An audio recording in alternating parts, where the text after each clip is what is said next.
Corona की दूसरी लहर के कहर से देश के तमाम राज्य परेशान हैं और ऐसे में छत्तीसगढ़ क्या तैयारी कर रहा है, क्या रास्ते अपना रहा है कोविड की दूसरी लहर से निपटने के लिए। छत्तीसगढ़ पहला ऐसा राज्य है जिसने 10वीं की बोर्ड की परीक्षाएं स्थगित करने का ऐलान किया क्योंकि बहुत सारे शहरों में लॉकडाउन लगा है। ऐसे में सरकार ने इस बात को समझा कि छात्रों के लिए परीक्षा देना कठिन होगा। हमारे साथ इस वक्त छत्तीसगढ़ के मुख्यमंत्री भूपेश बघेल लाइव मौजूद है। स्वागत है भूपेश जी आपका आज तक पर। सबसे पहले, हर दिन नए रिकॉर्ड कोरोना बना रहा है। जिस बीमारी से देश ने एक तरीके से मान लिया था कि हमने दुनिया के सामने एक एग्जाम्पल सेट कर दिया, उसकी दूसरी वेव कहर बरपा रही है। छत्तीसगढ़ के हालात कैसे हैं अभी? बिल्कुल सही आपने कहा कि ये दूसरा जो लहर है वो ज्यादा घातक है पहले लहर की अपेक्षा। पहली लहर शहरी क्षेत्रों तक ही सीमित थी, लेकिन ये दूसरी जो लहर है वो ग्रामीण क्षेत्रों तक फैल गया है और जो बेहद चिंताजनक है। और हम लोग जितनी सुविधाएं बढ़ाते जा रहे हैं ये परेशानी भी उतनी बढ़ती जा रही है।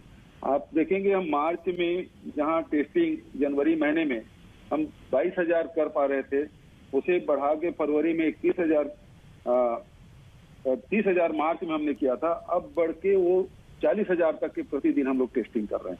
वहीं वैक्सीनेशन भी जो मिला है उसको भी हम लोग लगातार बढ़ा रहे हैं और अब एक दिन में लगभग हम लोग 3-3.25 लाख वैक्सीनेशन करने की स्थिति में है। अब हमारी क्षमता 4 लाख यदि डोज मिलते हैं तो उसको भी वैक्सीनेशन करने की स्थिति में है। अभी तक के लगभग 36 लाख लोगों को हमने वैक्सीनेशन कर लिया है। मतलब हमारी जो आबादी है उससे लगभग 12%, 2 करोड़ 80 लाख हमारी जनसंख्या है, उसमें से 36 लाख से अधिक लोगों को वैक्सीन हमने लगा दिया है।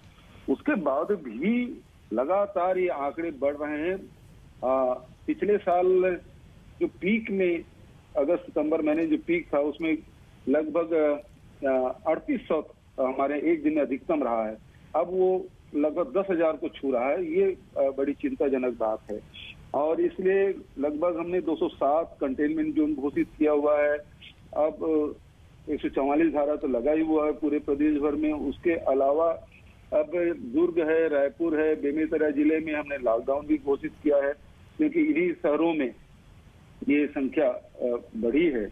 तो इसलिए जितने भी आवश्यक कार्रवाई है वो हम लोगों ने किया। उसके अलावा भी जहां शासन प्रशासन और फ्रंटलाइन वर्कर हैं वो काम कर रहे हैं, उसके अलावा सामाजिक संगठनों से भी और भी जो लोग हैं स्वयं संगठन, उनसे भी हम लोग सहयोग ले रहे हैं ताकि सब लोग के भागीदारी सुनिश्चित करके इस लड़ाई को हम लड़ें। भूपेश जी, वजह क्या लगती है आपको, क्यों ऐसा हुआ?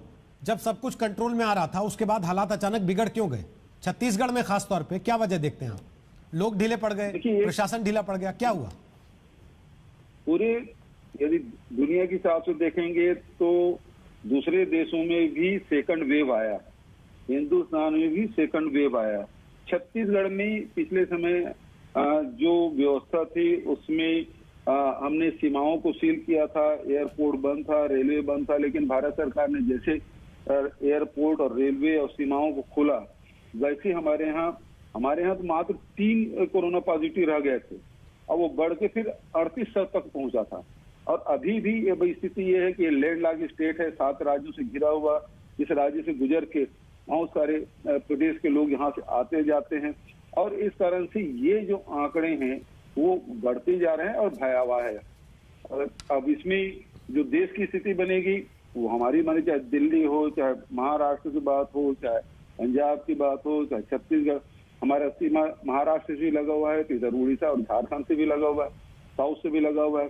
तो ये जैसे महाराष्ट्र में भी जो मैक्सिमम केसेस थे मुंबई, पुणे और इस प्रकार के उससे जुड़े हुए इलाके में था, लेकिन अभी जो सेकंड वेव आया है वो विदर्भ में आया है, नागपुर के इलाके में आया। सबसे पहले इसीलिए लॉकडाउन नागपुर में किया गया और नागपुर से लगा हुआ हमारा पूरा इलाका है। हजारों परिवार वहां से जुड़े हुए हैं जो रोजी रोटी के लिए जाते आते हैं, नौकरी के लिए आते हैं, रोजगार के लिए। तो वो ये होली की जो छुट्टी है या वहाँ जो लॉकडाउन हुआ उसमें बड़ी संख्या में हमारे आए। तो सीमावर्ती जो जिले हैं जिसमें राजनांदगांव जिला, बेमेतरा, मुंगेली, दुर्ग, रायपुर, इन जिलों के ग्रामीण क्षेत्रों में भी बड़ी संख्या में संक्रमित हुए हैं। तो जैसे जैसे ये वेव का प्रभाव है और जहाँ कोरोना विस्फोट हो रहा है, उसका प्रभाव सीमावर्ती क्षेत्रों में पड़ा है, इसे इनकार नहीं किया जा सकता। लेकिन भूपेश जी, जब केंद्र की सरकार ने लॉकडाउन किया तो आपकी पार्टी के बड़े नेताओं ने कहा कि लॉकडाउन कोई हल नहीं है, और अब आपने अपने इलाके दुर्ग में सबसे पहले लॉकडाउन कर दिया। रायपुर छत्तीसगढ़ की राजधानी है, वहां 10 दिन का संपूर्ण लॉकडाउन लग रहा है। तो फिर लॉकडाउन क्यों, जब आप लॉकडाउन को इलाज नहीं मानती आपकी पार्टी? तो देखिए, यदि आप राजनीतिक ढंग से बात कर रहे हैं तो वो स्थिति नहीं थी जिसमें लॉकडाउन किया जाए। अचानक आप लॉकडाउन कर दिए, किसी को तैयारी किए बिना। हम 4 दिन पहले हम बता रहे हैं कि हमको लॉकडाउन करना है, 5 दिन पहले बता रहे हैं लॉकडाउन करना पड़ेगा, और लोगों को विश्वास में लेके कर रहे हैं। ये अचानक टेलीविजन में प्रकट हुए और उसके बाद लॉकडाउन घोषित कर देंगे तो हड़कंप मचेगा ही। हमने दुर्ग में लॉकडाउन किया, चलिए बताइए कौन सा हड़कंप मच गया? या रायपुर में लॉकडाउन आज शुरू हुआ, उसमें कौन सा हड़कंप मच गया? लोगों को विश्वास में लेके यदि कोई काम करेंगे तो उसका रिजल्ट आएगा। यदि बिना विश्वास मिले, राज्यों को बिना विश्वास मिले, समाज को बिना विश्वास मिले, उद्योगपतियों को बिना विश्वास मिले, व्यापारी और कर्मचारियों को बिना विश्वास मिले के करेंगे तो वो भयावह स्थिति होगी। लेकिन उस बात का इस बार बहुत से लोग ये आरोप लगा रहे हैं, पिछली बार तो ठीक है लॉकडाउन से हड़कंप हुआ, इस बार हड़कंप ऑलरेडी मच गया था, इसलिए लॉकडाउन आपको करना पड़ा। और दुर्ग को लेकर खासतौर पे लोगों ने सवाल उठाए कि वो आपका अपना इलाका है मुख्यमंत्री का, और वहां की तस्वीरें बहुत तरीके की वायरल हुई। मुख्यमंत्री पूरे प्रदेश का होता है भाई, कोई इलाके का नहीं है। कुत्ते बिल्ली होता है इलाका, पूरा प्रदेश हमारा है जी। लेकिन दुर्ग में हुआ, मैंने पहले ही बताया कि ये दुर्ग है, दुर्ग संभाग जो महाराष्ट्र विदर्भ के सीमा से लगा हुआ है, और हजारों लोग रोज का आना जाना है, और वो संक्रमण हुआ। निश्चित रूप से उसे स्वीकार करते हैं, संख्या बढ़ी भी है।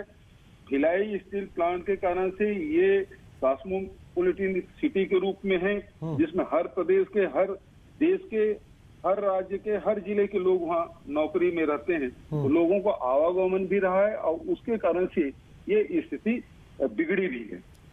महाराष्ट्र के स्वास्थ्य मंत्री ने कुछ बातें कही, जिसके बाद देश के स्वास्थ्य मंत्री ने जवाब दिया, और एक तरीके से तस्वीर ऐसी हो गई कि केंद्र और राज्य वैक्सीन को लेकर आमने सामने हैं। क्या छत्तीसगढ़ की स्थिति भी केंद्र के साथ वैसी ही है जैसी महाराष्ट्र की है, या आप संतुष्ट हैं कि जितनी मदद चाहिए उतनी आपको मिलती है? कल प्रधानमंत्री जी के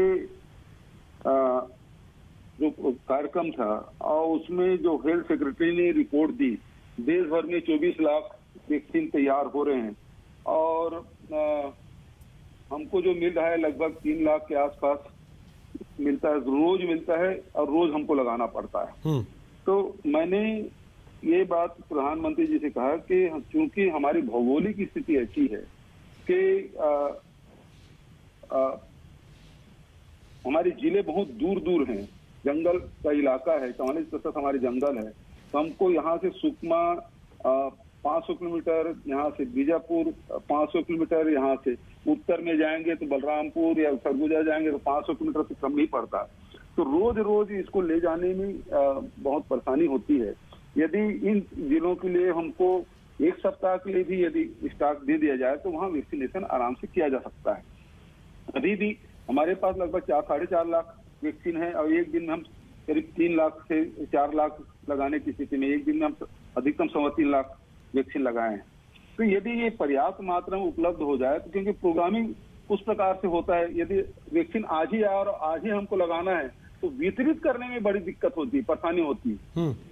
इसलिए यदि 3 दिन का स्टॉक हो जाए, 7 दिन का स्टॉक हो जाए, तो पूरे प्रदेश में आसानी से लगाया जा सकता है, क्योंकि उस सेंटर तक पहुंचाना, लोगों को सूचना देना, लोग आएंगे। अब यदि आपके पास वैक्सीन पर्याप्त है और जितने लोग आए तो उसको वैक्सीन लगा सकते हैं, लेकिन यदि आपके पास वैक्सीन कम है और ज्यादा लोग आ गए तो वहां भगदड़ की स्थिति बन जाती है। तो इसलिए वैक्सीन पर्याप्त मात्रा में हर सेंटर में रहे, हर जिले में रहे, ये आग्रह मैंने कल प्रधानमंत्री जी के वीडियो कॉन्फ्रेंसिंग की। तो जो आश्वासन आपको मिला, आप संतुष्ट हैं उससे, या अभी मिला नहीं आश्वासन या जवाब? ये तो वन वे रहता है भाई, वन वे रहता है, उधर से कोई जवाब थोड़ी आता है तो आपको दिया जाएगा नहीं दिया जाएगा। वो जब मिलता है तब पता चलता है कि मिला कि नहीं मिला। तो अभी हमने बात रखी है। वैक्सीन को लेके आपकी सरकार के स्टैंड पर भी बीजेपी काफी हमलावर रही कि आप पहले वैक्सीन पे भरोसा ही नहीं करते थे, अब कहते हैं कि वैक्सीन क्यों नहीं देते। तो क्या जवाब देंगे उनको? मैंने कब कहा वैक्सीन नहीं देते? आपकी सरकार का स्टैंड मैंने कहा, मैंने आपका नाम नहीं लिया। सरकार का स्टैंड भी यही है कि रोज वैक्सीन आता है, रोज लगाते हैं।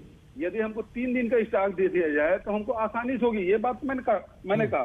दूसरी बात वैक्सीनेशन की बात है कि आपको मैंने पहले आंकड़े बताए, 2,80 लाख हमारी जनसंख्या है, उसमें से 36 लाख लोगों को वैक्सीन हमने लगाया है। इसका मतलब 12% लोगों को वैक्सीन लगा दिया है, जो भाजपा शासित राज्य उससे कहीं अधिक है।